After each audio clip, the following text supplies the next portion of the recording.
Trouble for the vocals on their albums have prompted them to interrupt their Australian tour. They plan to return to Australia after clearing their names and throats on American television. Richard Wilkins spoke to them. You're taking it really seriously. I mean, well, just laugh it off. Just laugh it off. It would be easier to laugh it off if everyone else wasn't taking it so seriously, as far as the media and stuff like that. You know what I mean? It's I'll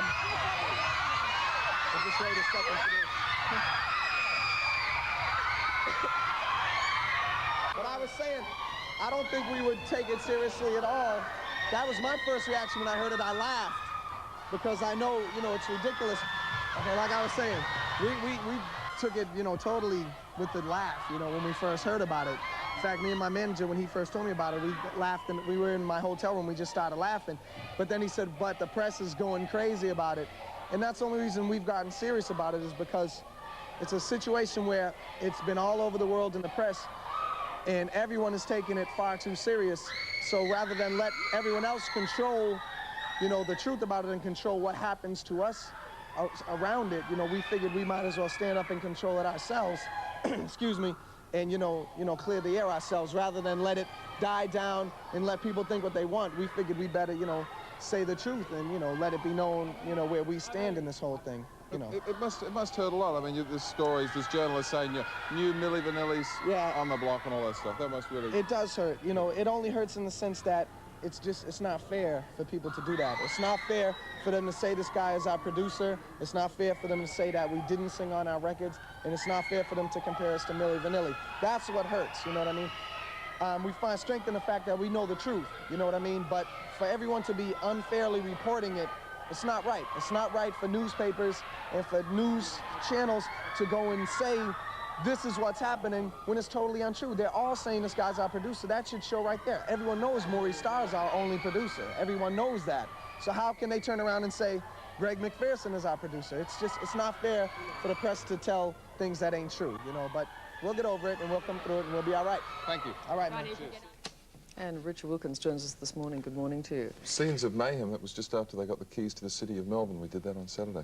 Well, can we just clear up a few things? This Mr. McPherson they're talking about, who's making the allegations, he was a former employee, wasn't he? He was a musical producer for a brief period, yeah, who left, I gather, under fairly sour circumstances. And he hasn't worked with them for about 2 years. Longer than that, I think. A disgruntled employee is the way, former employee is the way they refer to him. All right, now you've been to the concerts?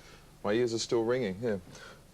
The guys freely admit that on the first of their tours, they had pre-recorded backing tapes that they sang along with their voices. One of the reasons they reckon they did that was that their voices were actually breaking at the time. These were young kids then. Not quite so young kids on the block now, but the last 4 tours they've done, they claim, have been 100% live, and certainly what I heard on Saturday night at the Tennis Centre in Melbourne was certainly 100% live. No doubt in your mind that they sing, and they sing live. They sing, and they freely admit, they say, come and have a listen to us. We even sing out of tune, and there was the odd bum note there. And their records? Well, records are a little harder to tell. I mean, who knows what happens behind those closed doors in a recording studio, but I think these guys deserve the benefit of the doubt. They've been honest about the live shows, and they are taking this very, very seriously. I mean, their whole credibility is at stake. They're flying back to America at their own cost, taking their whole band and everything to interrupt the Australian tour to perform on the Arsenio Hall show, which only takes live acts. Right. I think they'll come out of this not only with their credibility intact, but certainly with a few bonus points at the end on of the day. Yeah. We should point out they will be back, and those ticket holders need not fear. Brisbane concert date has been put back 24 hours. Okay. Richard, thanks for that. Pleasure.